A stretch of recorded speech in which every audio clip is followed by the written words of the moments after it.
안녕하십니까. 여의도 24시입니다. 오늘은 이준석 개혁신당 공동대표에 대해서 얘기를 해보겠습니다. 이준석 개혁신당 공동대표, 이제 그 정치적 비중이 그전에도 별로 없었지만 지금은 이제 아예 거의 소멸 직전이다.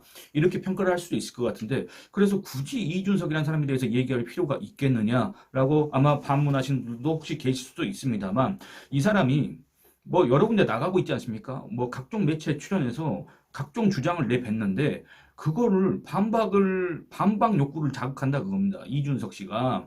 그러니까 어쩌면 그렇게 내뱉는 한마디 그 한마디가 모두 다 반박 욕구를 자극한지 모르겠습니다. 그래서 이 영상을 안 찍을 수가 없습니다. 이준석 씨가 뭐라 그랬냐?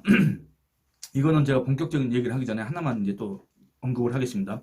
이준석 씨가 경향신문이 운영하는 뭐 경향TV라는 유튜브 채널이 있습니다. 구독자가 한 10만 정도 되는 것 같던데 거기에 나와가지고 이런 얘기를 했습니다. 이준석 씨가 자기하고 이낙연 개혁신당 공동대표, 전 총리, 이 사람은 모두 거대 정당의 대표를 했기 때문에 정당 돌아가는 사정에 대해서는 잘 안다. 뭐 이런 식으로 자부를 했습니다. 근데 거기에 하나 더해서 자기는 그것보다 더 특별하다는 식으로 자부하는 식으로 또 뭘 하나 더 얹었냐면 이낙연은 거대 정당 대표는 해봤지만 나는 바른미래당 조그마한 정당 여기에도 경험을 해봤기 때문에 뭐 자기가 더 특별한 경험을 갖고 있다 뭐 이런 식으로 들릴 수 있는 그런 발언을 했다 그겁니다. 자기가 더 우위에 있다 이런 식으로 이제 얘기를 한 셈인데 정말 어처구니가 없는 소리입니다. 정말로 이 사람은 이 내뱉는 한마디 한마디가 사실과 다르고 뭔가 설득력이 하나도 없다 그겁니다. 뭐냐? 이낙연 공동대표 있지 않습니까? 2003년도에 열린우리당 친노 세력들이 새천년민주당을 찢어가지고 나간 그 열린우리당에 참여하지 않았습니다. 새천년민주당이 계속 있었습니다. 그래서 2004년도 탄핵 역풍을 맞아서 새천년민주당이 아주 소수 정당으로 한 7석인가 8석밖에 안 됐습니다. 전남에서만 의석을 얻었을 텐데 7석, 8석 되는 아주 미니 정당에 있었던 사람이 바로 이낙연 지금의 개혁신당 공동대표입니다. 이준석 씨가 마치 작은 정당 경험을 안 해봤다고 오늘 그렇게 얘기한 이낙연 공동대표는 이미 2004년부터 2008년, 2007년까지 4년 동안 그 조그마한 정당 경험을 계속했다 그겁니다. 이준석 씨가 바른미래당을 경험하기 전에 11년 전, 12년 전, 더 올라가면 14년 전에 이미 그걸 경험했다 그겁니다. 무슨 번데기 앞에서 주름 잡는 것도 아니고 그 이준석 씨는 자꾸 그 몇 줄 되지도 않는 자기의 그 이력 있지 않습니까? 그 이력이 자기한테 얼마나 소중하겠습니까? 몇 줄 진짜 안 됩니다. 사실 해봤자 뭐 하버드 졸업 이런 것밖에 없지 않습니까? 물론 그거 대단하다고 생각하는 사람도 있지만 이 사람은 지금 이제 정치인이기 때문에 정치적 역량을 판단했을 때 이준석이의 정치적 역량이 되게 뭐가 있습니까? 이준석이가 그 자기의 이력을 자랑할 게 뭐가 있습니까? 국민의힘 대표인데 국민의힘 대표로서 한 게 뭐가 있습니까? 그러니까 자기는 이 몇 줄 되지도 않는 스펙 가지고 말이야 뭔가 자기가 특별한 사람인 것처럼 자부하는데 제발 자기를 갖다 객관적으로 봤으면 좋겠다 이런 얘기를 먼저 하고 싶고 이건 본격적인 얘기 들어가기 전에 그냥 꺼내본 얘기입니다. 오늘 제가 할 얘기는 이렇습니다. 이준석 씨가 이 경향신문 유튜브 채널에 나와가지고 아주 설득력 없습니다. 아예 이런 얘기를 했습니다. 뭐냐? 이낙연은 원래 보수층에서 거부감이 적었던 인물이다. 이런 취지의 주장을 했습니다. 여러분들 지금 이 얘기를 들으시는 여러분들은 여기에 공감하십니까? 동의하십니까? 여러분들 정말 이낙연에 대해서 물론 더불어민주당 지지층이거나 아니면 뭐 고향이 호남 쪽이거나 그러면 이낙연 씨를 갖다가 지지할 수도 있을 겁니다. 이낙연 씨에 대해서 거부감이 없을 수도 있을 겁니다. 근데 평소에 자기가 우파라고 생각했던 사람들 그리고 소위 보수층에 속하는 사람들 이낙연 거부감 없습니까? 소위 보수 내지는 우파가 중시하는 가치가 뭡니까? 바로 헌법입니다. 국가 안보입니다. 경제입니다. 자유민주주의입니다.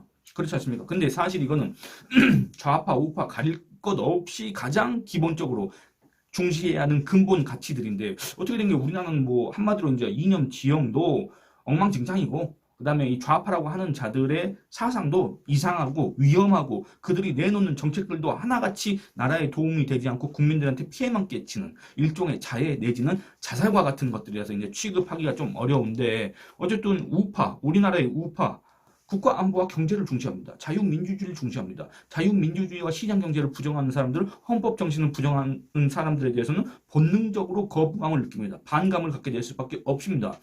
그런 점에서 제가 한 인물을 얘기를 해보겠습니다. 예를 들어서 여러분들 문재인 이러면 제가 이렇게 얘기를 하면 어떤 느낌이 떠오릅니까?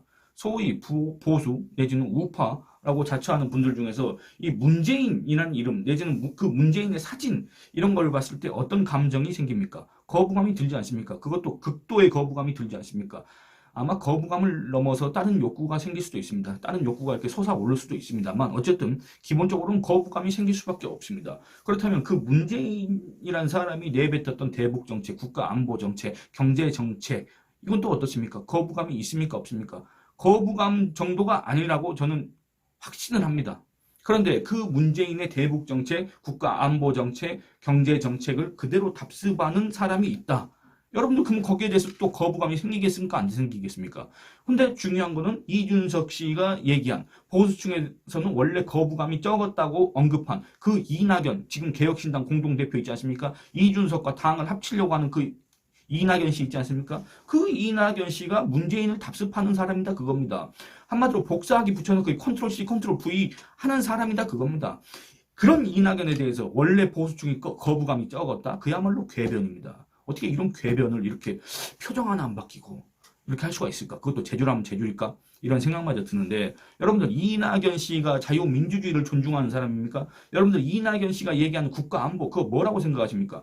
그런 이낙연에 대해서 거부감이 적었다고 강변하는 이준석은 우파입니까? 보수입니까? 물론 이전에도 그렇게 규정할 수 있을 만한 그런 언행을 한 바 없다고 저는 생각을 합니다. 지금은 완전히 뭐 거의 좌파 전향을 했다. 이런 비판을 듣고 있지 않습니까? 그러면 제가 그냥 이낙연 씨 얘기를 해보겠습니다. 제가 작년 7월에 이낙연 씨 관련 기사를 썼습니다. 기사의 제목이 뭐였냐면 신간으로 분석한 이낙연의 외교 안보관이었습니다. 문재인이 꿈꾸던 한 번도 경험하지 못한 나라 2탄인가?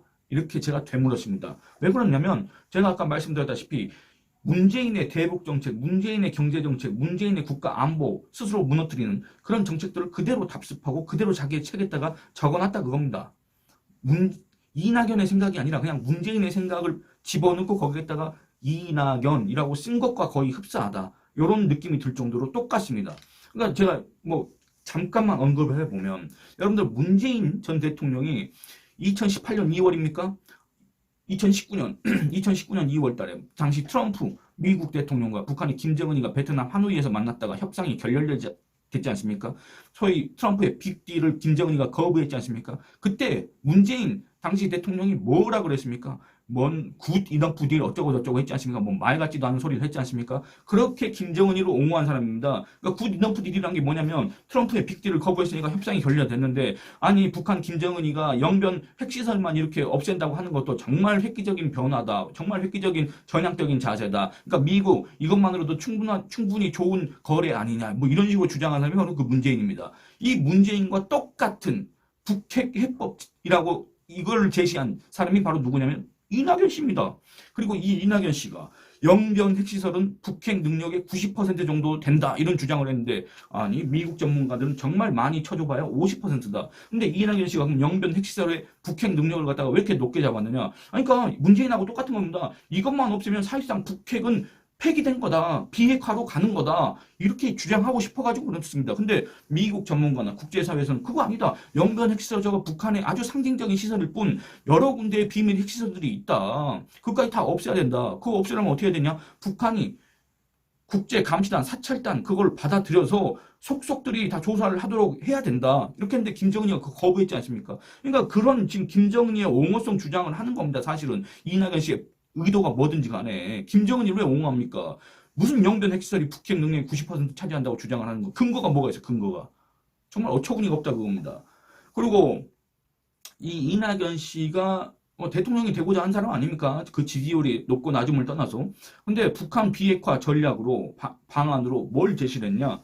미북 수교를 얘기했습니다. 근데 그게 중요한 건 뭔지 아십니까? 북한이 핵을 폐기하기 전에 북한이 그 국제사 우리 국민과 국제사회 구성원들이 모두 다 요구하는 게 뭡니까? 완전하고 검증 가능하고 돌이킬 수 없는 이제 일각에서는 비가역적인 핵 폐기 CVID를 요구하지 않습니까? 근데 이낙연, 문재인 이런 부류의 사람들은 영변 핵시설만 하면은 그 사실상 북한 비핵화나 다름없다. 그렇기 때문에 CVID 그런 것까지 할 필요는 없고 그리고 그 전에 미국하고 북한하고 얼른 수교나 해라. 이 얘기입니다. 여러분들 미국하고 북한하고 수교를 하면 어떻게 되는 겁니까? 미국이 유사시에 북한이 우리를 침공했을 때 우리를 지원할 수 있습니까? 주한미군 주둔 이유가 명분이 계속 있을 수가 있습니까? 그 다음에 여러분들 미북 수교를 하면은 미국의 영향력 내지는 미국의 핵 우산 이런 것들 제대로 있을 수가 있겠습니까? 단 하나도 우리한테는 도움이 안 되는, 우리의 안보를 지키는 데는 전혀 도움이 안 되는, 어떻게 보면 자살과 같은 그런 방안들을 제시한 사람이 누구냐? 바로 이낙연 씨입니다. 이 사람 미국 가서 무슨 미국에서 우리나라의 외교 안보를 보니 너무 답답하다 해가지고 책을 쓴 게 이겁니다. 근데 여러분들 제가 얘기한 거 어떻습니까? 바로 그게 문재인이 꿈꾸던 한 번도 경험하지 못한 나라를 더 업그레이드 한다든지 아니면 그대로 복사하기 붙여넣기 해서 사실상의 2탄, 속편 이거를 얘기하는 거 아닙니까? 근데 이런 사람한테 보수층은 원래 이낙연한테 거부감이 적었다고 정말 말 같지도 않은 소리를 진짜 어처구니가 없어가지고 제가 이런 얘기를 하는 겁니다. 그리고 여러분들 제가 이 영상에 이어서 제가 작년에 썼던 기사들을 한 대목 한 대목씩 영상으로 찍어서 계속 올리겠습니다. 이준석의 이런 주장이 이낙연에 대해서는 원래 거부감이 적었다 보수층은 이런 주장이 얼마나 잘못된 건지 얼마나 근거가 없는지 여러분들 한번 다시 이낙연, 문재인 이런 사람들을 생각하시면서 제가 앞으로 올릴 영상들을 좀 많이 시청해 주시길 바랍니다. 정말 황당합니다. 그리고 황당해가지고 제가 지금 목소리가 안 나오는데 이렇게 영상을 찍게 됐습니다. 예, 이 영상은 이만 줄이도록 하겠습니다. 감사합니다.